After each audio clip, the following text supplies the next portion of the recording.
Hey, everybody, welcome to another episode of Purple Insider. Matthew Coller here, and a very special guest. First time on this version of the show. I think the old ESPN 1500 days he was on. Mike Sando of The Athletic. What's going on, Mike? Great to have you back. Not too much. As I was looking for the link to this, I did find an email from us maybe in 2019. So we've done this for a little while, back and forth, and it's good to be on, especially with the Vikings being, leading my pick six column every freaking week here. I mean, what's going to happen? Are they going to lose a game, and I'm going to have to be like, is this the end? Is that my next column? I don't know. It feels like they're in the moment. They most certainly are. And that is the question that we're all asking, Mike, is this a magic carpet ride? Is this for real? And I wrote a column today myself about how almost every Vikings season ever that's been great since the Super Bowl years back in the day has always come out of nowhere. So as we do this whole dance of, well, could it really be like, well, no one, I put Randall Cunningham as the picture. Nobody had Randall Cunningham in 1998 leading the best offense of all time to that point. So why not? It would almost be like the Well, perfect Viking motif to have Sam Darnold taking them somewhere this year. and that's a great angle. I need to read that. I'm totally interested. Love the history.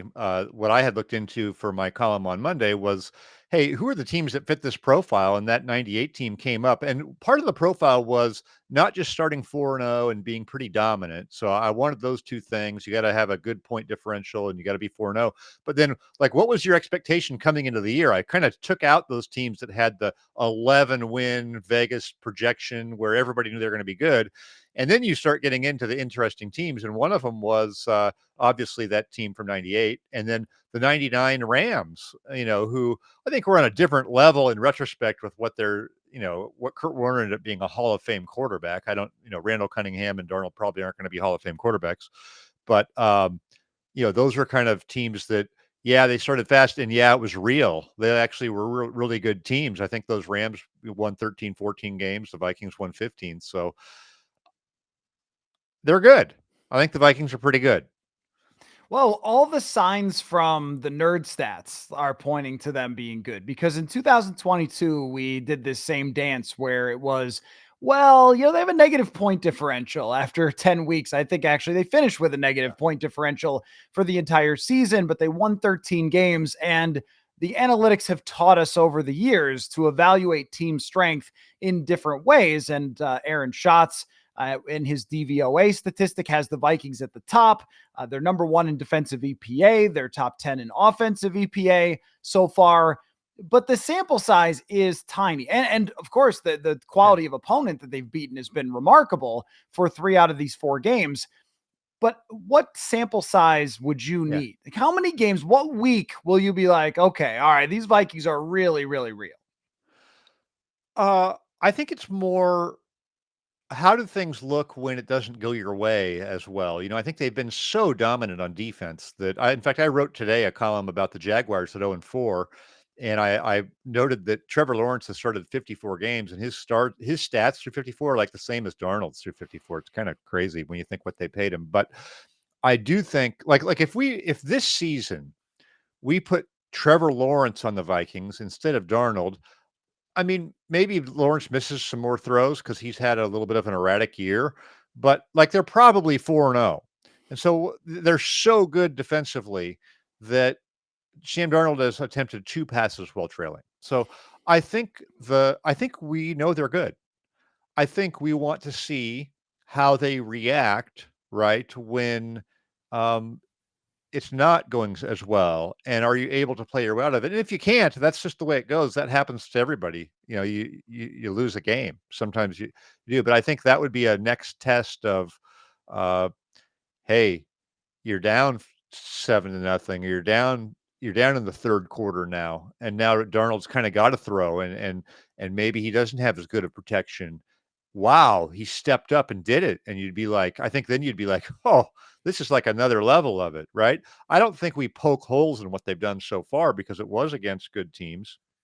I think Houston is a good team up front, and San Francisco can be too. So those were really good tests to pass for them. And now, like I said, I think it's just more of when Darnold has to play in a tougher environment, does he rise up then? Because that would be something. No, you're absolutely right. As far as his actual, what would you call it? Game environment, it has been incredibly favorable. Even when on the first drive of the season, when they actually got behind for the 3 minutes and 26 seconds that they've been behind this year, they fumble, but the defense stops the Giants from scoring after getting the ball right on right in the red zone. And then they get it back and they take the lead. But I don't think that the defense is really going anywhere, and it will Mhm. allow Darnold to continue to play largely like this, not for 17 games, not unless they are the Yeah. 98 Vikings. But the stat that really blew my mind, Mike, this offseason, when I was doing my deep dive into every number I could find to try to paint the profile of Darnold, was that when he was tied or leading, he was an average NFL quarterback. When he was losing, he was abominable.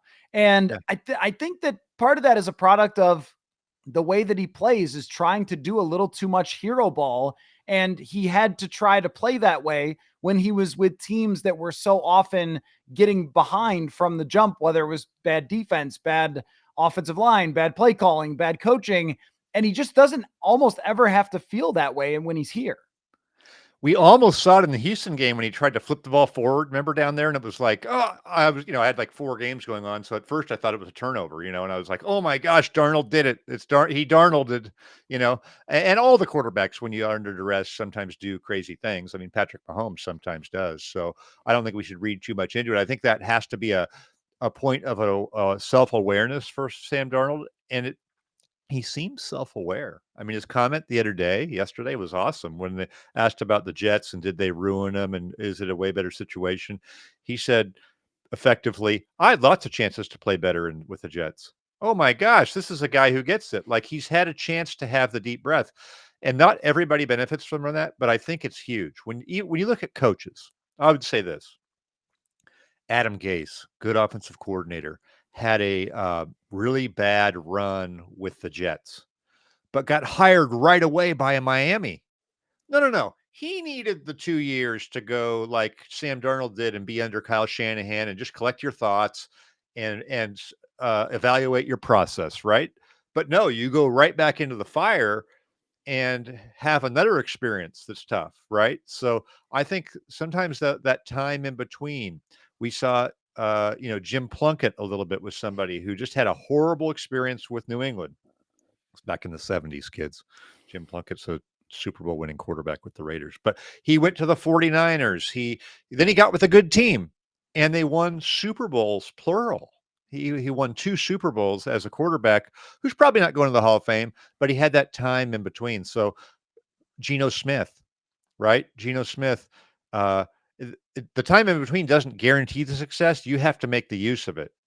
But I think these are some cases. Maybe this is a good item for me in my pick 6 column. I like this sort of that time in between sometimes after the failure and what you do with it is probably a great lesson for all of us in life, right? When you stumble and wonder if you're going to ever be good again.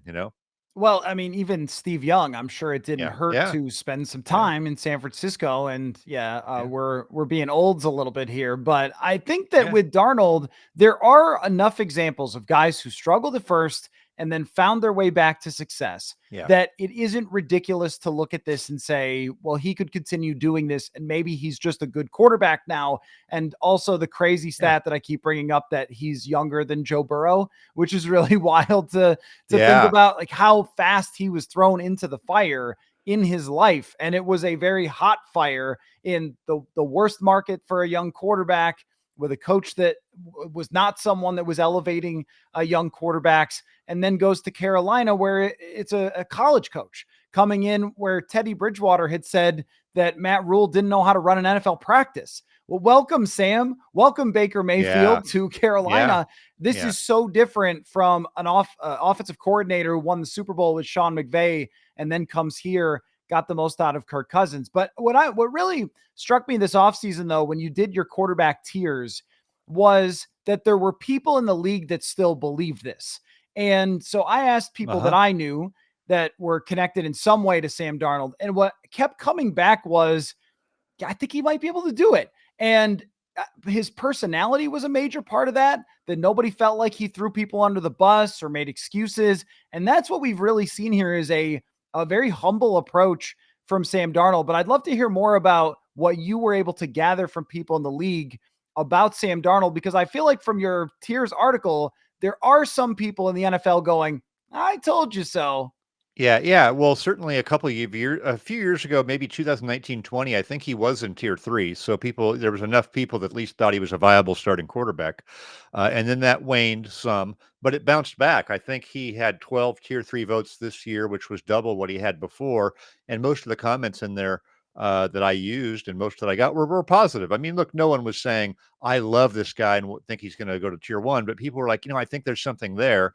And then at the time I was doing, podcast with Randy Mueller, who, 3-time GM and really good evaluator. He's actually back with the Saints now. But Randy on our podcast was like, I think this guy can do it. I think the Vikings have shown people how to make this transition at that position. That what they've done with their offseason in reallocating those resources elsewhere in the roster, drafting somebody, and then bringing in someone who might be more than a bridge. I mean, Randy was kind of predicting that next off season, Sam Darnold could be a guy with options. That he had seen enough on film with San Francisco, even that was encouraging to him. The thing I always balance in my mind, though, is there's a lot of people who like Darnold coming out, and so they could just be waiting to validate their priors, like, up, yep, it's there. So I try to balance that in my mind too, and that's why when I was asking Randy, it was like, okay, now what specifically are you seeing, right? To make sure it's not just I always like Darnold, and so he thought there were things he could see in how he played that were tangible, and I don't know that everybody I talked to has broke down the Darnold tape in the same way, but um, it is I think it was a good steer, right? It was helpful. And if he were in a terrible situation right now, he might not have good results Oh, again, right? And I people would be totally able to agree. criticize him and say he's terrible. So, I totally agree. I think, Mike, and maybe you could speak to this because you've spent so many years putting together the quarterback tiers, talking to people in the NFL, but it feels like more now than ever that what you could put around a quarterback is the determining factor, because we are not living in a world where we have these 5 or 6 mega freak quarterbacks who are just running the NFL and then everybody else is hoping to catch fire for a random season. I mean, for most of my life watching football, it's kind of been that way. It's been, Elway in the late 90s, or it was Brady and Manning and Roethlisberger. Wasn't there a stat that they were in the Super Bowl every year except for one for 15 straight seasons or yeah. something Yeah. like that? And then over in the National Football Conference, Drew Brees, Aaron Rodgers,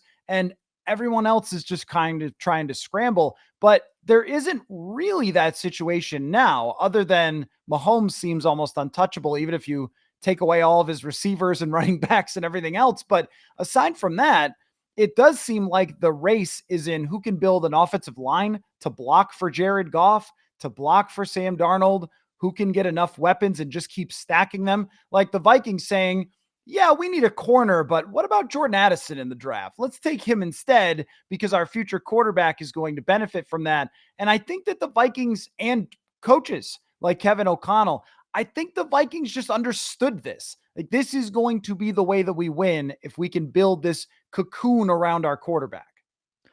There's always been, the win with and win because of quarterbacks, but I think there's been a better job of embracing the win with and really finding ways to make him look good, right? And I think in the older way of football, probably, hey, we've got our system and you got to run it and you got to learn it. And there's a ramp up period and maybe 3 years. When I was covering the Seahawks 20 years ago, Mike Holmgren had his system, great coach of quarterbacks. But he always thought like in the third year, that guy would hit stride. And he did it. I mean, he did it with faster than that with Brett Favre and with Matt Hasselbeck within about 3 years.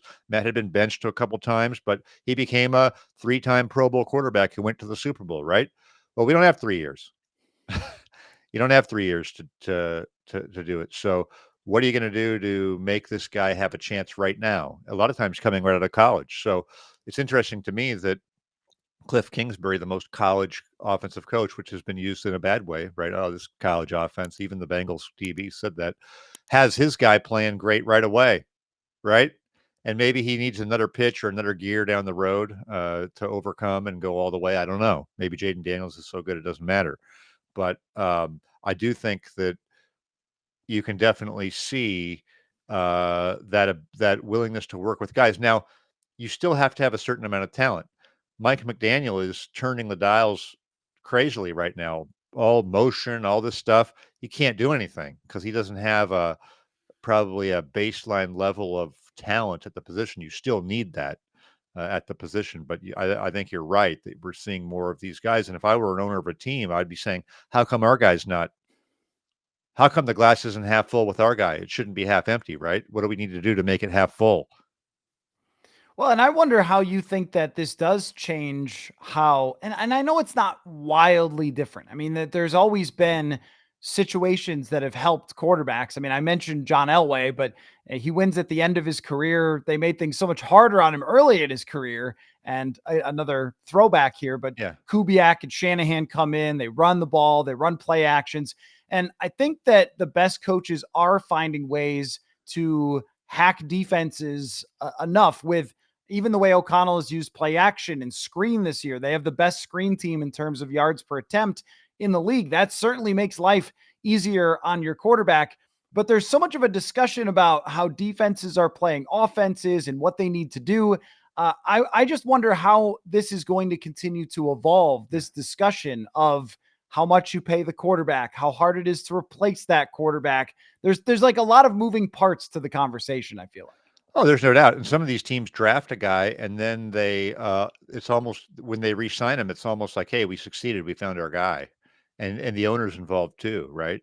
Uh, I think it's crazy to be prematurely signing these guys to $55 million deals. Like Miami loves Tua, but you know that he's one concussion away from being exactly where he's at, a career crossroads. Trevor Lawrence, you had 2 years with these guys. Why do it? Kyler Murray was done super early, right? You've got time. Use it. Easy for me to say because obviously internally these teams feel pressures from the media, from the owner. Do we have our guy? They want to plan for the future. But I think all of that stuff has to be reevaluated. The one other issue too is the owners are wealthier. There's more money, so they can kind of afford to do these things. We've even seen owners get out of those deals, trade Jared Goff or trade Carson Wentz. It's like it's not even that big of a deal money wise, where that used to be a real deal breaker. So, yeah, I think it's an interesting time. It certainly is. And Jared Goff is a fascinating one to me, Mike, because I went to Los Angeles in 2018 and watched Jared Goff put up a perfect quarterback rating against the Mike Zimmer defense.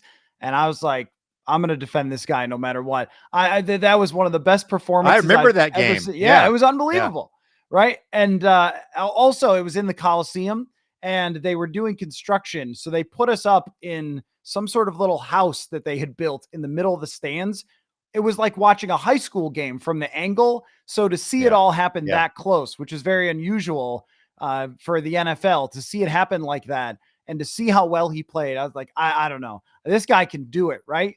And then he gets traded, and then everyone's down on him. Well, he's limited. He's not that good. yeah. But I feel like it's not just, oh, you have to build with talent, but build to the right places on your roster and work to the right things that your quarterback does. So what Kevin O'Connell's doing is he's throwing deep crossers with a guy with a freak arm. Jared Goff's running these play actions and stuff where the timing is important, the details are important, but he can handle the mental load and they pass protect for him because he can't run. I just think Goff is a great example of if you build Yeah. it right, this guy can be a legitimate Super Bowl contender. Yes, and when he was in the Rams and was that they had a great offensive line. And then that fell off, and then McVay was getting frustrated, like, right? And he needed somebody who could handle it a little bit better without that, and that was Stafford, who could do that a little more. One of the things I'm interested in is I still think it's the tale as old as time in the NFL. In football, you have to make the defense think you're going to run the ball and defend it somehow, right? And so that some of these Kyle Shanahan or Houston, Miami, They've been able to do that through their personnel or their formations. They use, two running backs, or they use they make you have a run defense kind of personnel a little bit more on the field. How's Kevin doing that with, how do you think the Vikings do that? I'm just curious on your perspective on that, to be able to have some kind of a threat, because they get guys, whenever I watch, they get guys running open. Yes, wide open sometimes, and that's why people were a little baffled by the PFF grade for Darnold this last week. Wasn't very good. It's like, well, when you throw it to someone who's wide open, usually they don't give you as much credit. Yeah. But Well, if you do this too, I did do this before the game. Before that game, if you were to watch every throw in rapid succession, it's a good exercise for anyone to do. If you can do it on the pro, with the NFL Plus thing or something. Maybe you have another way you can look at the film. But if you watch quarterbacks all their throws in succession, you'll notice that almost all of them are not remarkable. If we were to go through and say, if you look at Sam Darnold's stats, you would think this guy is throwing laser beams through keyholes. Unbelievable. And that happens a couple times here and there. But it's amazing how you would not look at most of these throws, even for a really productive quarterback in a lot of cases, you'd run out of highlights. There's just a lot of mundane throws, and that's the bulk of an NFL game, really. And so I think that's an interesting thing. If you were to look at Darnold and compare his stats, how many wow throws are there? And there's a few, but there's probably a couple a game, right? Isn't that amazing? No, it really is. And this is actually something Darnold talked about. And I'll answer your question also Yeah. about the running game. But Darnold talked about taking this away from Brock Purdy, that Brock Purdy just took what was there for him. And when it wasn't there, got rid of the football. And he could take some risks sometimes, but Purdy mostly just ran the offense and didn't try to say, oh, I have to make spectacular throws. I have to make something where there isn't anything. And he kept saying this offseason, it's become cliche, but play point guard, play point guard. Take And a then, profit. Take a profit. Yeah. right. And then when you have someone running 50 yards down the field and you can pull out the cannon, then go do it. Or when he can make that throw down the sideline where he essentially just stuck it like a spear into Justin Jefferson's chest in the end zone, then do it. But I think Darnold has adopted that mentality of trust your coach, trust your wide receivers. They're going to be there. You check to a play, you follow what you're supposed to do, and there will be open receivers. And I Yeah. think if you could see the field enough, then you can do this. And he's been doing that. Before you get to the run game part, one thing I noticed today is that Purdy and Darnold are number 1 and 2 in most time to throw, average time to throw. You wouldn't think that. Now with Purdy, he's been running around a lot this year to find guys and doing kind of some of the things he says he doesn't want to do. I mean, he's throwing some jump balls in there, and they've made great catches. But I think that was interesting to me. I know when I've watched Darnold, it seems like he has really good protection, and he will stand in there a long time. And he's had some running arounds too. But that's interesting to me. I don't know what you make of that they're 1 and 2 for holding the ball. Usually the guys with the longest time to throw are the super mobile guys who can run around forever, and neither one of those guys is really that. Yeah, I think the play action game, there's a tie in that the play action game often does take longer to develop when you have those deep crossers. And Yeah. part of the whole idea is if you are running a play action, you're freezing the defense. You do get a little bit of help for your offensive line. They also have two of the best offensive tackles in the NFL that have made some Yeah. great pass rushers mostly irrelevant. But I might make an argument that the MVP of the first 4 games has been Aaron Jones. Not only is he tremendous in the screen game, I never thought of running backs as having a specific screen skill until I watched him sift Oh, yeah. through all the noise and his vision and getting a couple extra yards on those screens. And then the other thing is, everybody knows Aaron Jones is back there. And when he reintroduced himself in week 1, week 2, as getting 5 yards a carry, I think everybody had to go, all right, well, Aaron Jones is going to crush us if we don't pay attention to him. And you just see eyeballs in the backfield on Aaron Jones. The other thing is, too, you talk about the protection. They've done some great things with him. The weakness is on the interior. So Yeah. instead of chipping Yeah. the edge, they will chip the interior, which I don't remember seeing too often. And he will throw, he is a small man, and he will throw his whole body into a defensive tackle. This guy has brought toughness, favorable situations because he runs, attention from the defense. And for Darnold to have him there, I think makes life so much more calm because he always knows he has one of the best running backs in the league. That is really interesting because, yeah, I just need to reorient my thought then around him as that type of a back. I think you make a great point because there's a short list of backs that are like that in the league. I think Derrick Henry's obviously one, but he's more of when he's in the game, he's more of a runner. He's not much of a pass catcher. I feel like Marshawn Lynch was somebody who, just by his presence there, created matchups for Russell Wilson down the field because people had to respect him. So if Aaron Jones is in that category, you know what that's like. I mean, Adrian Peterson was one of those guys for years too. So, however you can make people be afraid of the running game, it really, really helps you. Right. I totally agree. And the other thing is too, I know that there was some studies looking at quarterbacks still succeed with play action, even if their running game isn't succeeding. Yeah. But I Oh, yeah. think it's important that if Aaron Jones gets you 6 yards on first down, you can run or pass on second down. And I think that we never really thought of it too much in terms of how many run/pass situations can you create for your quarterback. This would be something, maybe I'll have to try to work on this. Who has had the most favorable 1st and 10s, 2nd and 5s or less, 3rd and shorts, where you can do either one? Because I feel like the Vikings have just lived in that. I mean, they got a 3rd and 14 the other day, but there hasn't been too many times I can think of where Darnold has had to straight drop back, read the field, deal with a Right. blitz, bearing down on him, make a play. There just hasn't been that many snaps where he's had to do that. No, that's what I'm talking about without trying to diminish what he's doing. But even Sam is saying, "Look, I'm not. They're not.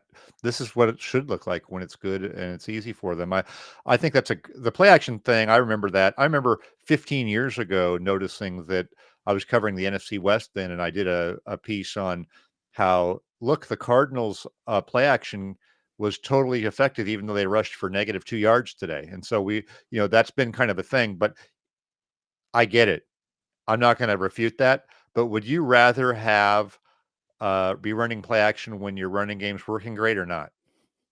And then there's different types of play action too, like, are you in the shotgun and doing the half wave as the guy goes by and no one's really worried about it? Or are you under center and you're briefly turning your back to the defense with a whole array of runs that could come off of this, right? I would think those types of nuances within it have to make some kind of a difference in the effectiveness of your play actions. So I get that stat. I was on that stat, like I said, many years ago, but I don't think I think being an effective running team still would be a good thing. Right, right. Yeah. No, I think well, and another example, when the Vikings couldn't run in 2016, Sam Bradford still had good play action numbers because it does have to draw the attention of the defense. I just think that there's probably Yeah. moving parts that are hard to capture there. Yes. And the thing Oh, I notice is yeah. just the eyeballs of the linebackers, the eyeballs of the defenders. They have to spend an extra beat looking back. Like, is Aaron Jones going to get that ball or not? They have to lean forward and create a little bit more space for him. It's like EPA is wonderful. I love it. I use it all the time. I understand it, but it doesn't fully value the running game because every play should be a pass then. Right, There's no right. situation where EPA wouldn't say you should pass the ball. Does anybody think that Sam Darnold should pass the ball in every play? No, right. I've always said it's like we are most efficient when we are awake. You want to be awake 24 hours and never go to sleep, right? Yeah, we're you have to exhale when you breathe too. You have to sleep. You have to hand it off, and all of these things. The stats don't always just account for it, right? Uh, So that's just something I take into account when I see any of that stuff with the running game in particular. The running game is a little bit of a mystery in terms of how to value it, what its true value is. It's different than just what the stats say to me, more so than passing. I think in part because we don't have the other world that we've never, the coaches know that you can't pass every single play.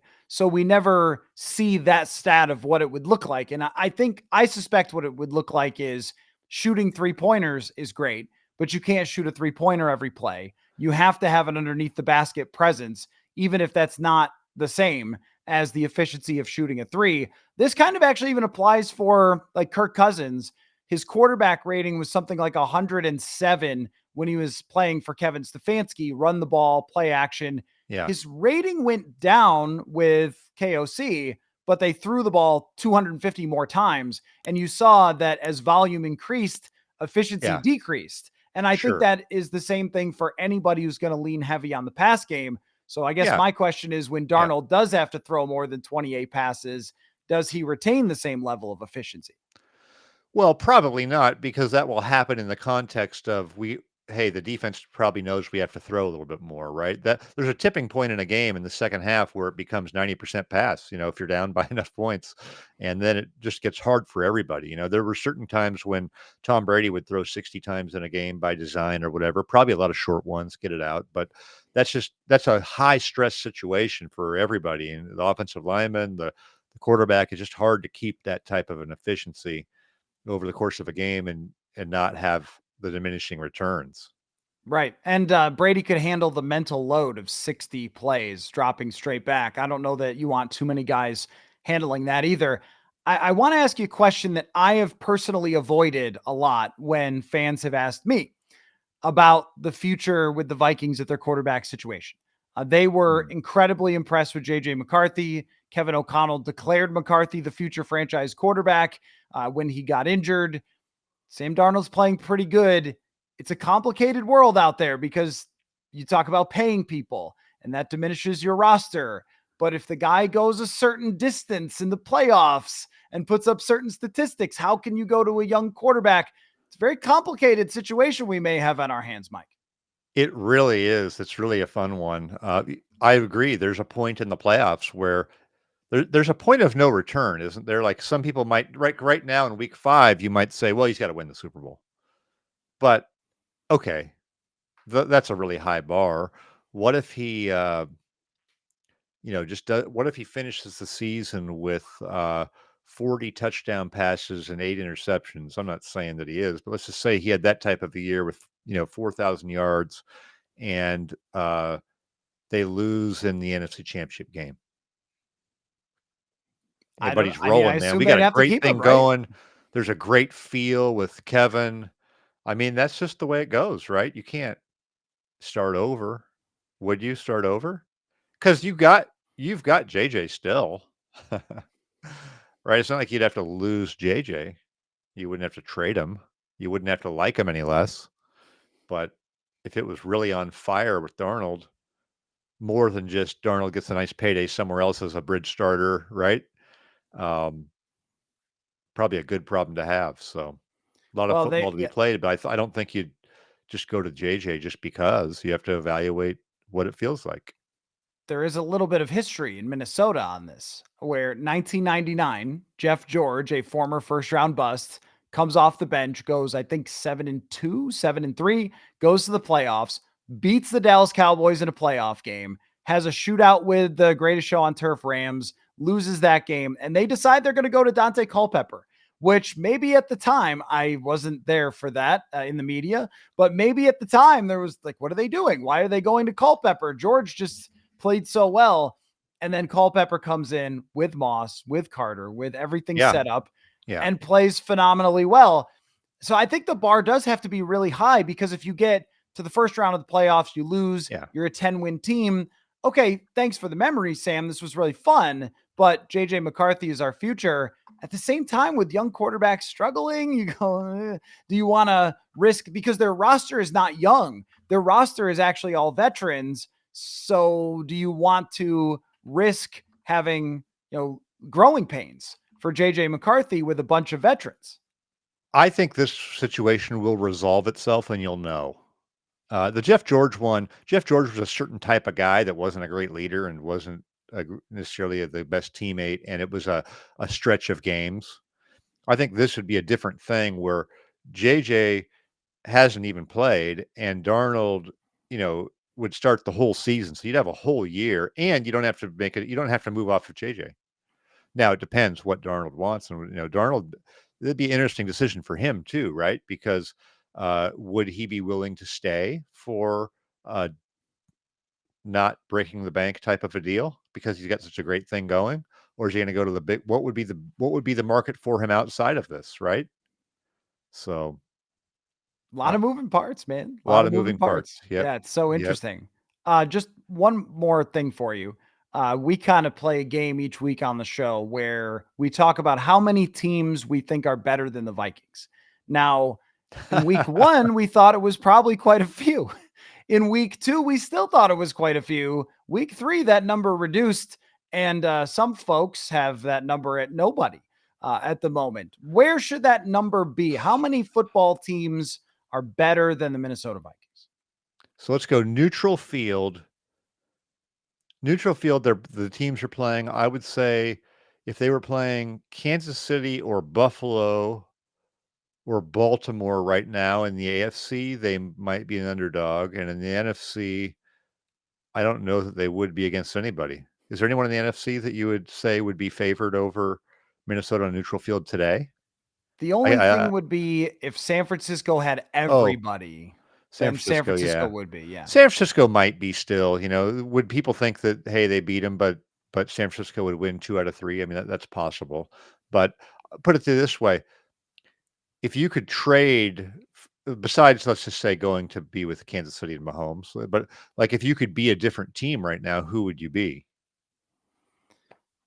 That's, If I mean, if you could transfer your loyalty, if you could right. transfer your loyalties seamlessly, that doesn't work. A Viking fan isn't going to do that. But like, who has it? Let's just quote Jim Harbaugh. Who has it better than us? Would you I rather mean, be Washington right now? If you could be any team in the league right now, would it be Washington? Would it be Minnesota? What's kind of the maybe if Jaden Daniels is going to be that good all the time, we don't yeah really know. I would probably say Washington because of that, because there's a future there that you're going to have that opens up a 5-year window to potentially win a championship with a guy who's kind of a freak. So that's pretty good. But if we were talking about in the context of just this year, though, just right yeah now, this 2024 season, I mean, at this moment, it's hard to figure out in the NFC who you would rather be. Maybe Detroit. yeah Detroit's probably the team. maybe Detroit, but yeah maybe Detroit. Yeah, I think with the Vikings, there's always that feeling of you're not sure where the ceiling or the floor is. It's kind of exciting. With Detroit, I think we kind of know what they are, which is good. Or it's Good. exhausting. That could also be maybe for Vikings fans. They just thought, is it exciting or is that their entire history as a team? I don't know. It sure is fun. It's been fun. By the way, I found a, story from the 2000 Star Tribune about make no mistake, the Vikings wanted Jeff George, and Jeff George wanted a return. Yet the Vikings ship carried a budget limited by the salary cap. A young quarterback, this is Kevin Seifert, by the way, pegged for duty no later than 2001, and a pair of fallbacks named Rick Meyer and Bubby Brister. How could they not move on when you had Meyer and Bubby Brister there? So that was it. They said they wanted him back, but I would say wink, wink, at a certain price. They didn't have to have him. So a little history. Well, Kevin Seifert does get hoodwinked sometimes by that coach speak. Hey, lay off my buddy. Yeah, I know. Well, he's my locker mate, if you will, in the TCO Performance That's Center. great. Just So say whatever you want about him. it's. Say whatever you want about him. Did you know that he's a huge Weird Al fan? Did you know that? Weird Al. Oh, Yeah, Weird the Al. singer Weird Al, not Oh like yeah, no, I knew yeah. that. I knew that because my youngest son is same sort of sense of humor. So I went with my youngest son years ago to a Weird Al concert in Seattle, and sent to Seifert. Yes, I did know Seifert's definitely a Weird Al. How can you not like Weird Al? Do you like Weird Al? I do actually. The reason this came up, it's in conversation somehow, and now Kevin and I next year are going to a Weird Al concert. So That's so great. Kevin's great, man. We worked together for years at ESPN, and I was buddies with him even before he went to ESPN when he was at the Star Tribune. So that's great. Yeah, Weird Al. Weird Al, you can't go wrong. The humor's great. yeah, I mean, I think he's a fascinating guy. I guess he graduated high school when he was like 14. Not Kevin, but Weird Yeah, Al. yeah. And so he's like actually a genius, but he decided to do this. I don't know. He's But got to be a genius to be able to do this. I mean, come on. to keep He's been doing doing it, it for like 40 years, and he's old, but he's not as old as you would think for how long he's been around, isn't he? Like early 60s or something? he is. Yeah, Yeah. yeah, Kevin's going to love that we talked about this on the show. that's great. Anyway, Yeah. so for non Weird Al fans, I'm sorry for the end of the show, but Kevin has been a great mentor to me, having him here in Yeah. Minnesota. So it's awesome. Yeah. But He's the best. really, really appreciate the conversation. I feel like we could talk quarterbacks and history for a really long time, Mike. But your quarterback tiers are awesome. Your weekly column is an absolute must read at The Athletic. Mike Sando, an honor to have you on, man. Thanks for coming on. Hey, Appreciate it. thanks. Let's do it again.